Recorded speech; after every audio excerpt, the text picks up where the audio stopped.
Good morning student. Today we start scalar triple product of the vector. Okay, क्योंकि इसका use है इसलिए हम लोग जो है कुछ कंसेप्ट समझाने के लिए इसका यूज है, इसलिए हम लोग जो है आज स्केलर ट्रिपल प्रोडक्ट देखते हैं और फिर उसके बाद जो है equation of the plane passing through three non collinear points देखेंगे। ओके, तो चलिए देखिए स्टार्ट करते हैं हम लोग।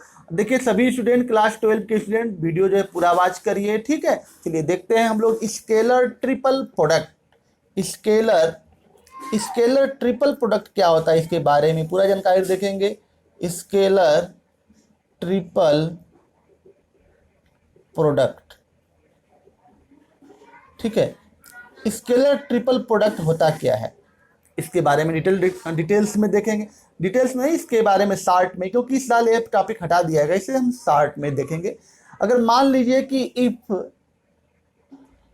If P Q and R are three vectors, okay, P Q और आर आर थ्री वेक्टर्स हैं, तो इफ जो पी वेक्टर है वह दिया गया है। पी वेक्टर का मान है a1i प्लस a1i प्लस, यहाँ पर b1 कर लीजिए, a1i plus b1j, direction ratio a1 b1 और c1 है, c1 के कैप, और q की वैल्यू जो दी गई है a2i plus b2j plus c2 के कैप, यह दिया गया हो, ठीक है।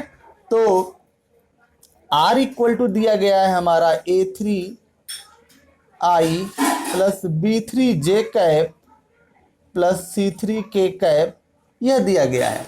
तो हमका इसका अगर स्केलर ट्रिपल प्रोडक्ट निकालना हो तो स्केलर ट्रिपल प्रोडक्ट का मतलब होता है, इसकी मीनिंग होती है p dot q cross r,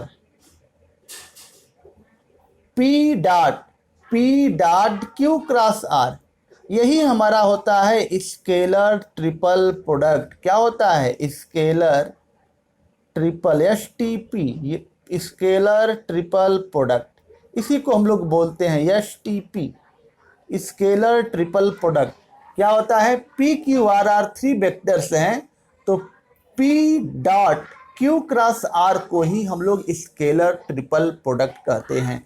और इसकी जो वैल्यू होती है, इसको लिख लीजिए, नोट कर लीजिए, और इसकी वैल्यू है, क्योंकि एग्जाम में आ जा कहीं जो है कंसेप्ट में यह इम्पॉर्टेंट है, तो इसकी जो वैल्यू होती है यहाँ पर a1, देखिए a1 b1 c1, a1 b1 c1, a2 b2 c2, a2 b2 c2 और a3 b3 और यह c3, यानी कि scalar triple product P dot Q cross R equal to यह होता है, हमारा होता है स्केलर ट्रिपल प्रोडक्ट। ओके, तो यह हो गया, हम लोग जान लिए स्केलर ट्रिपल प्रोडक्ट के बारे में। अब हम लोग आगे चलते हैं कि अगला जो पॉइंट हमारा है equation of plane passing through three non collinear points. Okay, चलिए देखते हैं इसको कैसे हम लोग जो है पता करेंगे, ठीक है। इसका इक्वेशन कैसे निकालेंगे, तो इसको हम लोग डिटेल्स में देखते हैं, ठीक है। तो देखिए स्टूडेंट, अगला जो पॉइंट हमारा है equation of the plane passing through three points. Equation of the plane, equation of the plane, equation of the plane, equation of the plane passing through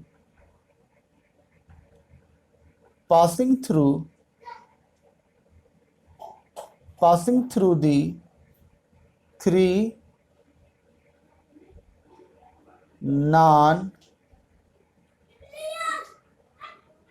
non-collinear points। Equation of the plane, एक plane का equation find करना है कि जो three non collinear point से होकर के क्या करे, पास करे। कोलिनियर क्यों जो है यहाँ पर दिया गया है, कोलिनियर क्यों नहीं दिया गया? कोलिनियर इसलिए, अगर हम एक कोलिनियर को पता करें, अगर एक कोलिनियर जो है, अगर कोई अगर तीन जो है कोलिनियर पॉइंट हैं, तो उससे होकर के अनंत प्लेन पास करेंगे। क्या होंगे? उससे जो होकर के कितने प्लेन पास करेंगे? अनंत प्लेन पास करेंगे। क्योंकि कोलिनियर का मतलब एक स्ट्रेट लाइन है, और एक स्ट्रेट लाइन पर कितने प्लेन बन सकते हैं? इनफाइनाइटली प्लेन बन सकते हैं। तो इसलिए यहाँ पर दिया गया है क्या है? 3 नॉन कोलिनियर पॉइंट्स दिया गया है। ओके, तो चलिए एक हम जो है प्लेन बनाते हैं। पहले हम कोऑर्डिनेट बना लें, एक्स वाई और जेड एक्सिस। ठीक है, देखिए यहाँ से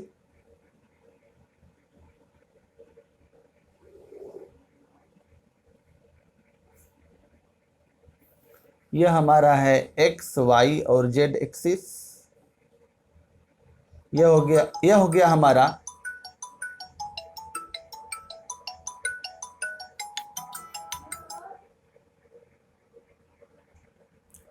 तो देखिए स्टूडेंट, तो हम लोग पहले जो है यह जो है एक्स एक्सिस है, यह ओ, यह पॉइंट ओ है, यह हो गया हमारा एक्स एक्सिस, और यह वाला हमारा क्या, यह वाई एक्सिस है, और यह वाला क्या है? जेड एक्सिस है। ओके, एक्स वाई और जेड एक्सिस है। अब जो है हमको क्या करना है कि यह 3 नॉन कोलिनियर पॉइंट से होकर के क्या करता है? 3 नॉन कोलिनियर, यह प्लेन बना लें। कोई प्लेन है, ठीक है, कोई प्लेन है, मान लो कि कोई प्लेन बना दें यहाँ पर, कोई प्लेन बना दें तुम्हारा, कोई प्लेन ऐसे बना लो, खींच लो, किसी तरह से प्लेन बना लो। ठीक है, यह कोई प्लेन है, ठीक है, यह कोई प्लेन हमने बना लिया। ठीक, किसी तरह से बना सकते हैं, प्लेन हमारा कोई है, ठीक है, जो 3 डायमेंशन में है। यह प्लेन किस में है? 3 डायमेंशन में है। ओके, और इस पर जो है कोई 3 पॉइंट है। क्या है? कोई जो है 3 पॉइंट हमने ले लिया, एक आर ले लिया, एक एस ले लिया और एक टी ले लिया। मान लो कि यह 3 पॉइंट है। मान लीजिए कि यहाँ पर आर हो गया, और यह वाला पॉइंट क्या है? एस है, और यह वाला पॉइंट क्या है? टी है। आर, एस और टी, ठीक है, यह हो गया आर। ठीक, यहाँ पर यह पॉइंट क्या हो गया? यह हो गया हमारा आर, और यह वाला पॉइंट हमारा हो गया एस, आर एस, और यह वाला पॉइंट हमारा हो गया क्या? टी, आर एस टी हो गया। ठीक, अब इसको क्या करिए कि मिला लीजिए, इसको मिला दीजिए, पॉइंट को, आर को एस से मिला दिया हमने, ठीक है, और टी को रहने दो, टी को मत मिलाओ, आर एस और टी। अब जो है क्या करिए कि ओ से, देखिए अब हम जो है लेट, अब जो है इसको मान ले, तो लिख लीजिए, हम बोल रहे हैं, आप लोग लिख लीजिए, let R S and T, let R S and T be 3 non collinear points. Okay, let R S and T be 3 non collinear points on the plane, इस प्लेन पर है। Okay, on the plane with position vector, with position vector, जो R का जो position vector है A, with position vector A B and C respectively. R का जो position vector है वो ए दिया है, देख लीजिए यहाँ से, आर का जो पोजीशन वेक्टर है वो क्या है? ए है। ठीक है, यहाँ से जो है हम एक आर का जो पोजीशन वेक्टर ए है, ठीक है, और एस का जो पोजीशन वेक्टर है वह बी है, एस का जो पोजीशन वेक्टर क्या है? बी है।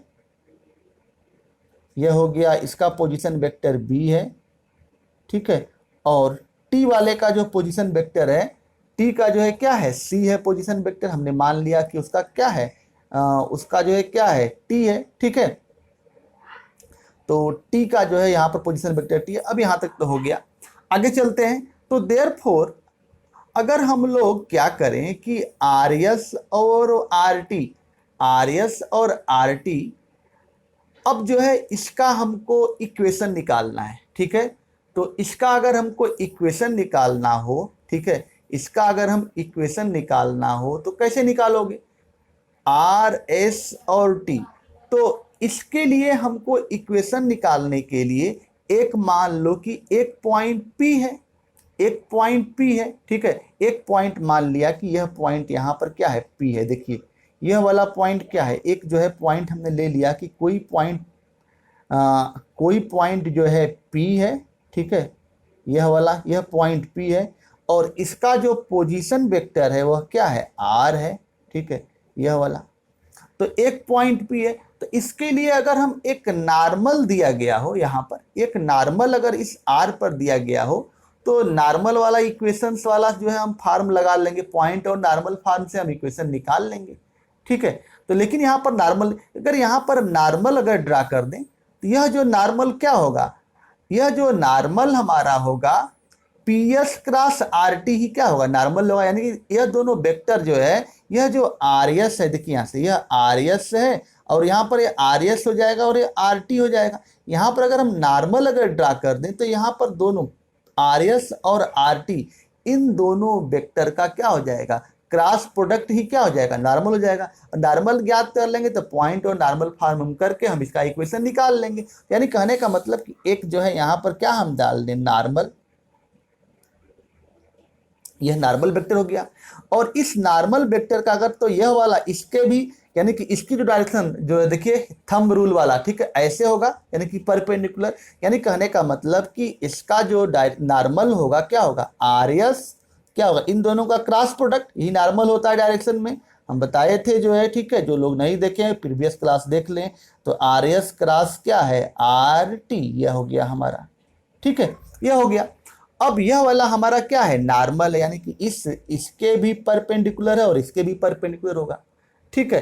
तो अब चलते हैं, हमारा R S cross R T जो है, यह हमारा R S cross R T हो गया परपेंडिकुलर। आर लिखते हैं, चलिए R S cross R T यहाँ पर लिखते हैं, R S cross since R S cross R T, R S cross R T equal to perpendicular, perpendicular to the plane, perpendicular to the plane, यह क्या होगा, प्लेन के perpendicular, perpendicular to the plane containing, containing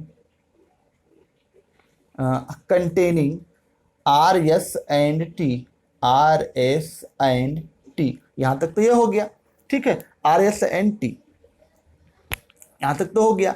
अब जो है आगे चलते हैं, तो therefore equation of the plane, आगे लिखेंगे, अगला जो पॉइंट नोट करिए। तो therefore equation of the plane, equation of the, equation of the plane, equation of the plane passing through, equation of the plane passing through, plane passing through R, passing through R, equation of the plane passing through R and इस plane का equation, equation of the plane passing through R, ठीक है, and perpendicular to, and perpendicular to the vector, perpendicular to the vector R S cross R T, R T is R S cross R T, यह है देखिए R S cross R T. यानी कि इसके जो है, तो अब क्या करें, यहां से आर और पी को मिला दें, यह मिल गया हमारा आर को पी से, आर को क्या करें, आर को जो है पी से मिला दें, यहां से देखिए पी को आर से मिल गया यहाँ पर। तो equation of the plane passing through R, R से क्या करता है, पास करता है, एंड परपेंडिकुलर टू दी, और इस वेक्टर के क्या है, परपेंडिकुलर है, perpendicular to the, perpendicular, perpendicular to the, perpendicular क्या है, परपेंडिकुलर टू दी वेक्टर, यहाँ पर सॉरी इसमें perpendicular to the vector, perpendicular to the vector VECTOR, perpendicular to the vector R S cross R T. यानी कि एक point से plane पास करता है और नॉर्मल है एक वेक्टर के। तो इस केस में हमारा जो इक्वेशंस हो जाएगा क्या होगा, आर पी, देखिए यहाँ पर यह वाला देखिए ना, इसका जो है इक्वेशन है, यानी कि यह वाला भी जो है क्या है, पी आर, पी से जो है पोजीशन वेक्टर यहाँ पर है ओ से, तो इसका जो है यह कोऑर्डिनेट क्या है, इसका जो है एक्स आई प्लस वाई जे प्लस जे के प्लेन पर जनरल पॉइंट है, तो इसी के क्रॉसपॉन्डिंग निकालोगे, तो यानी कि यह हो जाएगा, इसी के पोजीशन वेक्टर के अकॉर्डिंग निकालोगे। यानी कहने का मतलब यह आर है, यहाँ पर यह पी है, पोजीशन वेक्टर है, इक्वेशन यानी कि जनरल जो है पॉइंट है पी। तो यह हो जाएगा हमारा पी आर, क्या होगा, पी आर या आर पी, जो कि बीच को आर पी डॉट क्या, आर पी, यहां से देखिए आर से पी इधर, ठीक है, आर पी, ठीक है, R P dot are S cross R T, यह हो जाएगा हमारा, और इस इक्वल टू क्या, जीरो, ठीक है, इक्वल टू क्या, जीरो। कैसे हुआ है ये देखिए। हम लोग जानते हैं कि दो वेक्टर जब परपेंडिकुलर होते हैं, जब दो वेक्टर क्या होते हैं, आपस में परपेंडिकुलर होते हैं, तो उनका जो है डॉट प्रोडक्ट क्या होता है, जीरो होता है। Equation of the plane passing through R, R से पास करता है perpendicular to the vector R S cross R T, और इस R S cross R T के क्या हो, परपेंडिकुलर हो, तो उस केस में हमारा जो इक्वेशंस होगा R P dot are S cross R T होता है। ठीक है, तो यह होता है यहाँ पर। तो आरपी का मतलब क्या हो गया, आरपी का मतलब यह हो गया आरपी वेक्टर। ठीक है, यानी कि इसका डायरेक्शन इधर है इस तरह से। ठीक है, आरपी तो यह हो गया, यहां तक तो यह हो गया। अब चलते हैं आगे, देखिए आगे जो है क्या करोगे कि आरपी की वैल्यू लिखोगे। तो आरपी की जो वैल्यू है क्या है, आरपी की जो वैल्यू है आरपी, तो आरपी की जो वैल्यू क्या है, आर माइनस ए। आरपी की जो वैल्यू क्या है, आर माइनस ए है, तो ये हो जाएगा आरपी की वैल्यू क्या, आर और माइनस क्या ए। और आर एस की वैल्यू आर एस का मतलब क्या होगा, बी माइनस ए, क्योंकि जो है आर एस के मतलब जानते हो, पहले बताए थे, यानी कि इसकी वैल्यू में से इसके पोजीशन वेक्टर में से घटाओगे तो आर एस की वैल्यू क्या होगा, बी माइनस ए, यह हो गया एक ब्रैकेट में, और इंटू आर टी का मान क्या है, आर टी का मतलब यहाँ पर देखिए टी का पोजीशन वेक्टर क्या है, सी है, यहाँ से मिला भी सकते हो, टी का पोजीशन वेक्टर क्या है, यह सी कैप है।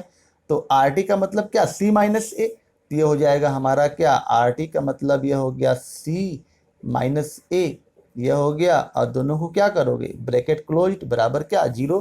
तो यह हो गया हमारा it is a vector form, यह हो गया हमारा क्या, vector equation of the 3 points passing through